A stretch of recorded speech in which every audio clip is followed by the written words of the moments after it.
What's up, everybody? This is John with the Unpaid Gamers with long overdue car thoughts. I haven't done one of these in a bit.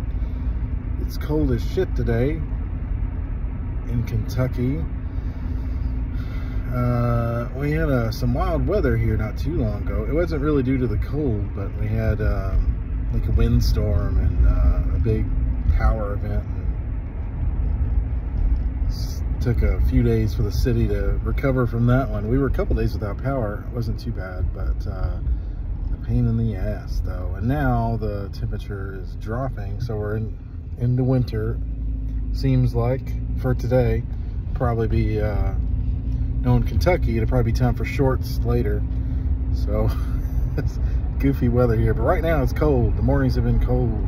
It was snowing a little bit yesterday.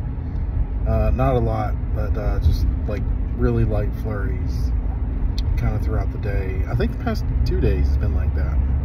Anyway, that's what's going on there. Haven't done a car thoughts in a little bit. Been a little busy. Work's been a little tight the past couple weeks. A lot of new clients to deal with, a lot of new situations. Had a big server of a client of mine's. They had a ransomware attack, so I had to deal with that. Fix their server, restore from backup. So, you know, anybody who has important data, make sure you have a backup of it. That's the moral of the story. In this case, everything was okay because we had an online backup for them, and was able to restore no problem at all. But you know, I've been involved in cases to where that's not the scenario. So please, if you have important pictures, data, whatever, make sure you have backups of that stuff. Very, very important, because you can have all the protection, antivirus you want, but things eventually are likely to happen. So please keep a backup of your stuff. Keep it off the network or off the computer, whatever. You know, like an external drive in a drawer or a thumb drive or something. Just some other copy of something that's not hooked up to anything. That's the best way you can make sure your stuff's safe. Or, you know, synced up in the cloud on a reliable source. So, anyway, enough of lecturing about my job. What to talk about today? You know, we just did a table talk like 2 days ago. We talked about some retro stuff, some space sim stuff. We talked a little bit about Callisto Protocol and the situation that surrounds that. I'm excited about Diablo beta coming up in a couple days. I'm going to check that out, and I'll probably stream that. You know, I got the sun in my eyes, by the way. I'm sure you can see me squinting, but it's glaring right in my eyeball, so I'm trying to manage that. So yeah, really excited about Diablo beta. It's coming. I think the first step of the beta is like the 17th or the 19th. So if you pre-ordered, you should be able to hit those dates, which I think is just, was it Friday? I don't know, at the end of the week here. I think it's like probably Friday to Sunday or something like that, all weekend. Regardless, when that hits, I'm definitely going to be into that, to check that out. I'm sure I'll stream some of it too. Long Diablo fan. I mean, I remember, you know, I really didn't get much into it, but Diablo 1, you know, by then I wasn't, at that point I wasn't playing PC gaming really too much. I was more into consoles and stuff. So it was on PS1, and I'd kind of played a little bit, and I wasn't really impressed by it, first off. I mean, it had a lot of buzz surrounding it. It was, I mean, it's a great game. It just, it's one of those games, like, you look at it and it's not super impressive at the time because everything was doing crazy fancy 3D graphics, you know, and it kind of had this thing. But if you once dove into it and stuff, the gameplay was phenomenal. And that's just how Diablo is, you know. So I didn't really get too much into Diablo 1. I did eventually kind of play it on PC a little bit and stuff. I still just didn't really dedicate like a ton of hours to it. Diablo 2 comes out, and let's see, was that even on? I don't even think that was on console. It was strictly PC. I had it, and again, I like kind of messed with it a little bit. Didn't really get into it hardcore or anything like that. But Diablo 3, however, and I think that can kind of, that's a tricky one. That was a big divide in the fan base. A lot of people didn't like Diablo 3 when it first came out. It's evolved substantially over time, and tons of stuff added. But that one's been on, of course, PC. It's on Switch. It's on PS4, I don't think it's technically a PS5 version or anything like that. Xbox, all the platforms it's on there. It's on, well, no, it's not on. It's on like GOG. It's not on Steam, something like that. Maybe Blizzard's their dedicated thing for PC games. But anyway, so Diablo 3 comes out. That I played heavily. Me and my wife, actually, that was like the first video game we played together. We would just sit and play through Diablo 3 couch co-op, which is, that game is awesome for. Online's cool and everything, but there's something about couch co-op, I think, especially for us older gamers, that it's really incredible. So, we played through Diablo 3 that way, multiple, I wouldn't say multiple times, like all the way through, but, multiple of the, like the portals and the realms and some of the acts we replayed, and, just multiple hours for sure. We played Diablo 3. I've rebought it like a couple times just for other platforms. I bought it on the Switch. I have it on a few different things. So, I'm really excited for Diablo 4. It's been a long time coming.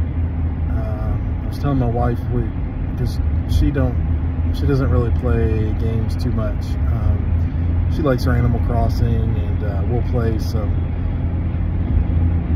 random things together here and there, Mario Party or Mario or something like that, but not too big of a gamer. It's just not her main thing, she likes to read a lot and stuff, which is cool. So we just don't like intersect on some of that all the time. I can call her over and say, hey, try this, or hey, check this out. And there's appreciation there. She just don't dedicate a lot of her time to it. We did really do a lot of ESO for a couple years too. That was kind of what we went to after Diablo, was Elder Scrolls Online, and we put in tons of time into that, doing delves and dungeons and stuff like that. So this Diablo, I think it'd be a cool thing to, when it comes out, to rope her back in and get her playing. We'll see what happens, but I'm definitely playing it. Definitely gonna dive into it quite a bit. Diablo is really one of those series, like you can start out, you can go through it, play through the whole thing, but it's kind of almost endlessly playable, especially when they have like the seasons and stuff going. That was something they introduced in 3, and just constant incentives to really go through and keep playing some of that stuff, especially when they really randomize a lot of the places you go and stuff like that. So really looking forward to getting into that in depth. That's coming up. The beta at least is coming up very soon. The game doesn't come out until June, unfortunately, but it is what it is. So really looking forward to that. I sat down to play some games yesterday for just a little bit, and ended up playing about 45 minutes or so of Hogwarts Legacy still. I'm still churning at that one. These open world games, I do love them. I love giving them the time they deserve, like especially when I'm in the mood for them. It's just it gets hard when you have limited time. You know, like half an hour here, 45-minute, hour here. You know, I like to, when I'm playing these, at least get like a couple hours, you know, regular throughout the week for them. And I haven't been able to, just because I've been so busy with work. So kind of hit a lull there with Hogwarts, but it's a great game. There's a lot to do and to discover still. So I'm going to keep working at that, kind of chug into that, try to get back into it. I did play that a little bit. I've really been wanting to get into Cities again and start playing that, because they released the remaster. I talked about that a little bit on the Table Talk, and you know, the remaster is free if you have the PS4 version. It includes like the DLC you bought, but they only kind of remastered it up to a certain point on the DLC. So there's a couple that's left that didn't carry over. They say they're working on it. A couple months, it should be ready. So you know, eventually all the DLC you have for the PS4 version will be on the PS5 version or Xbox or whatever, you know, the remastered one, whatever system you're on. So they announced Cities 2, so that's in the pipeline. So I'd like to get back into it. I always love SimCity and that kind of city management stuff. We talked about that on the Table Talk a little bit. So I'm looking forward to that. Or trying to get into that. You know, it's hard though, because again, like so much time, I want to do this. I don't, you know, that's one of those games that takes hours to kind of sit around and just end up doing other stuff, hanging around, watching Survivor, shit like that. I don't know. But so I got a little bit into that, into Hogwarts. I wanted to play Cities, but I put it off. I've really been wanting to go through. That's the thing, you know, all these new games, and I keep going back to like games I already have or games that I've played already or beat already. I really want to go through some of the Mortal Kombat story modes again. There's a, you know, really large Mortal Kombat fan, love Mortal Kombat series. If you haven't played any of the more recent entries, the story modes are actually really, really awesome. So, you know, I would say start with Mortal Kombat 9, which was the one just branded Mortal Kombat. It's backwards compatible on the series if you have an Xbox. You know, otherwise it's PS3 era, Xbox 360 era. And great story mode. It really starts like going back to the original trilogy, but it starts doing like an alternate spin on it at a certain point. And then that then progresses into Mortal Kombat X or 10, and then eventually into Mortal Kombat 11. Now I've played and beat all three of those, the story mode. However, they released the Aftermath story, and a story expansion, believe it or not, for a fighting game, which is kind of unprecedented for Mortal Kombat 11, that I did not play through. So you know, the story modes, I mean, they're fairly long and fairly in-depth, but it's not like too bad. You know, you just kind of move through them. So I'd like to go back and start like Mortal Kombat 9 or so, just move through and then work up to Aftermath and play through it before Mortal Kombat 12 comes out. So I'd like to make that journey at some point. I'm not sure when I'll start that or how long that'll take me to get through, but it is on my list to do. I have them all installed. I'm ready to go. So there's that. The other thing I've been diving into, and that's kind of what's taken up the bulk of my gaming time, is ended up getting a driving wheel for the Xbox series.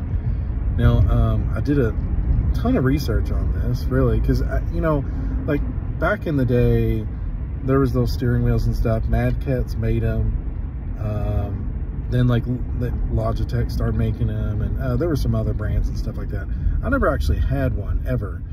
I knew people that did. I played, you know, like friend of mine's or whatever here and there, but I never really got too much into it. And I always thought it was cool. I was never like a big car guy or a big racing guy, but I mean, I like racing games over the years. There's been some really great ones.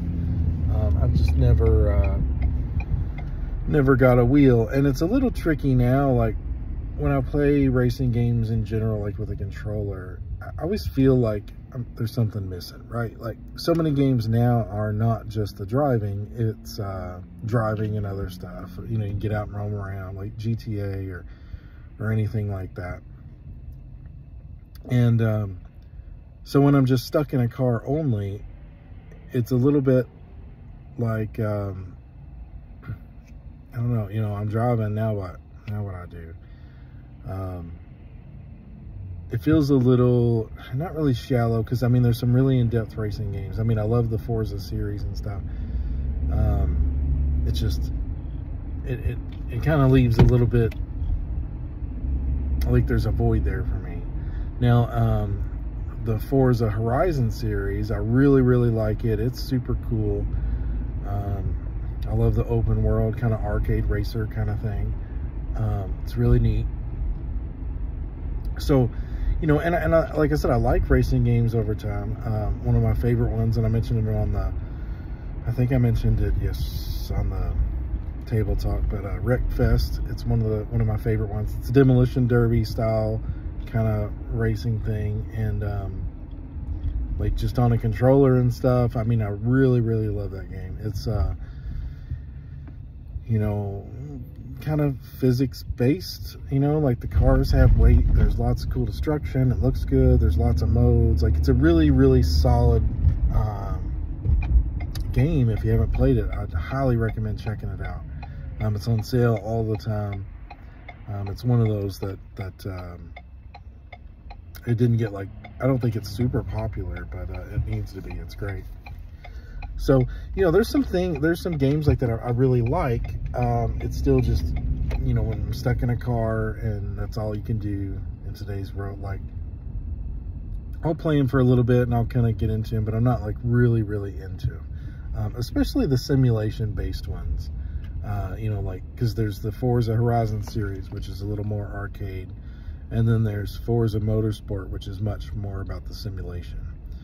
So, especially that one. Like, I have it in my library somehow. I think I got it on PC to play with it or something like that. But it's one of those ones, like, I'll play a little bit and then I'm like, oh, okay, I'm driving, you know. I drive every day in real life. Like, not these supercars and not in a racing aspect. And, you know, there's a big difference, of course. But it's kind of lost its luster being an adult as opposed to being a kid playing some of these. So, but I was really curious about, like, getting a steering wheel accessory and, like, what that would mean, you know, how that would change some of these games. So I did a bunch of research. I was looking at, you know, it seems like the 2 liters, I mean, there's some other high-end options, but,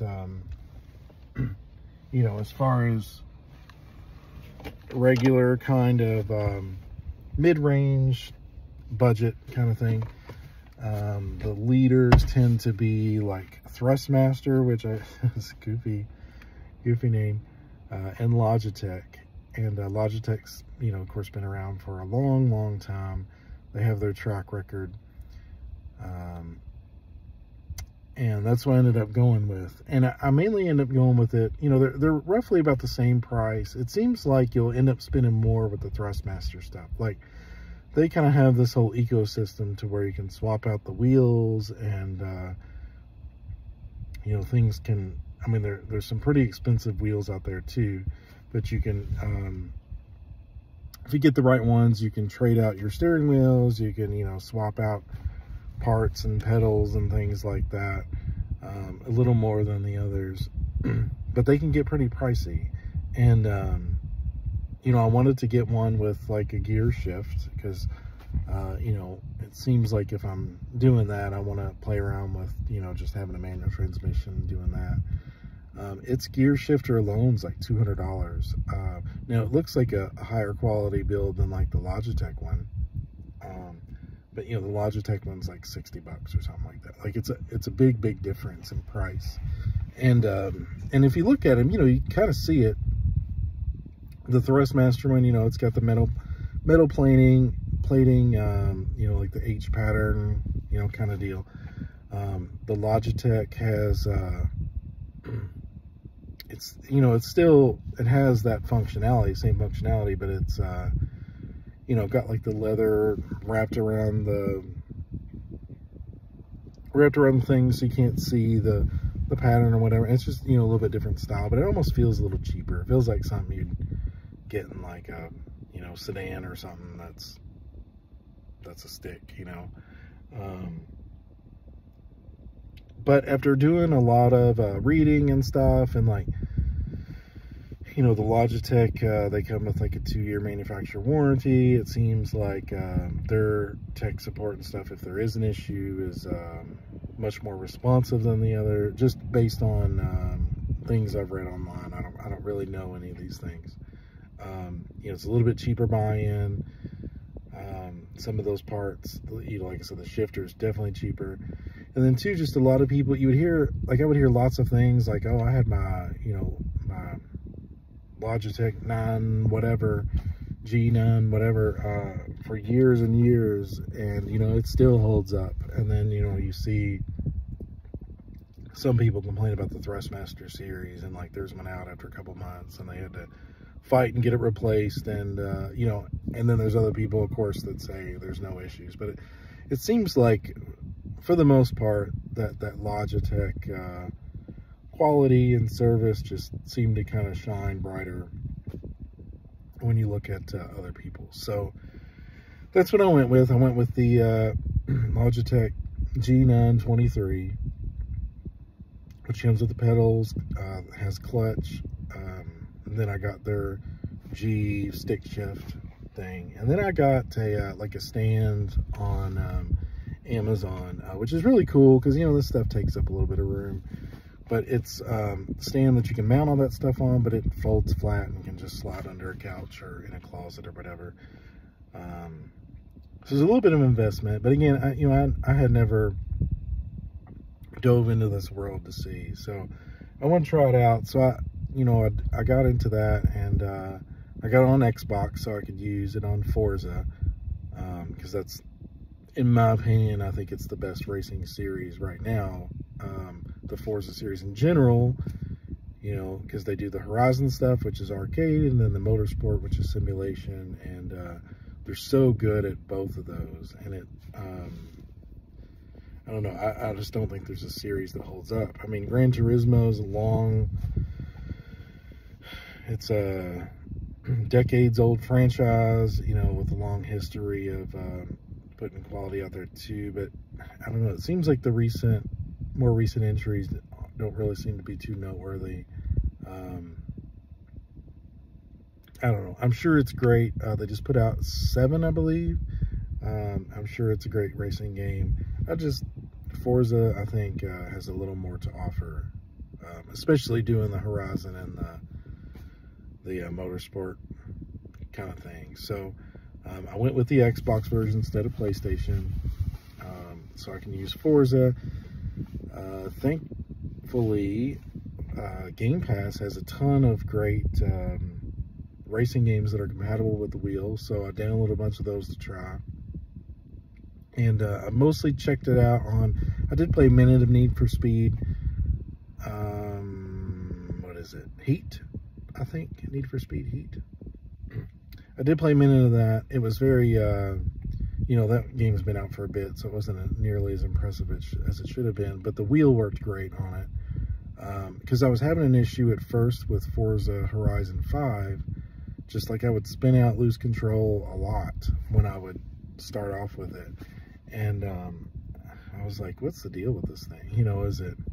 So I hopped over to Need for Speed to see how it did there, and it was fine. So I'm like, okay, it's got to be, you know, physics or settings or whatever. So me and my son, we played around for hours with the settings and trying to get stuff worked out. We finally got it really to where it's really, really workable and drivable and like fun and not spinning out now. So that was a little bit of something. Motorsport was much better out of the box. It just, settings and everything, it just works well. It's crazy to me how good that can simulate driving and being in a car and the manual shift and everything. Like, you know, if you're not using the clutch right, you'll hear the gears grinding, you know, on the transmission and stuff on Motorsport. And both of them are just so much fun with the wheel. Like, it's harder for sure. I think if you're looking to break records and do stuff, it's going to take a long time getting used to the wheel and being able to do that. You can do better with the controller for sure, but the wheel is very, very fun. My favorite game with the wheel, though, however, is that Wreckfest. So much fun, so much fun. Out of the box, everything works good. That game's so great anyway. And, you know, one thing I'm really not used to with these modern wheels now is that just the kind of feedback and stuff that it has with it. So, you know, if you're driving, you go in the dirt, you go in whatever, of course you'll hear the bumps and like feel the bumps and like, you know, kind of like a turbulent effect and stuff, like a force feedback kind of thing. But it also, you know, the wheel's gear driven, so it really, you know, it pulls. And when you're playing like demolition derby stuff on that Wreckfest, it's so much fun because you'll go, you know, they hit something where they go up a ramp or whatever, you know, you're doing all this stuff, and like the steering wheel's like kind of pulling you accordingly to what you're doing, but it just feels like you're, you know, like going in bumps and whatever on the track, or, you know, on the course or whatever. And it, I don't know, it's so good. It's so good. It's really, really neat. It brings a brand new element to those kind of games. And I feel like that's what I've been missing with racing games. You know, something just a little more than just driving. I mean, those games that have tons of modes and stuff. I mean, if you're fine with that, I don't, it's really hard to explain. Like, it's not like I say they suck or anything. It's just, it's hard to just want to be stuck in only a car on a game to me anymore in modern times. But introducing the steering wheel adds another element. You know, you're still stuck in the car, you're still driving. It's kind of more like you're driving as an adult. But, you know, you can do things, of course, you're not going to do in real life. And, you know, take risks and ram into people and race and, you know, that kind of thing. So I just think, you know, having that wheel, it adds a little more to a lot of that stuff. And like I said, getting it on Xbox and using it with Game Pass was a great idea, because there's lots of those that I can try out.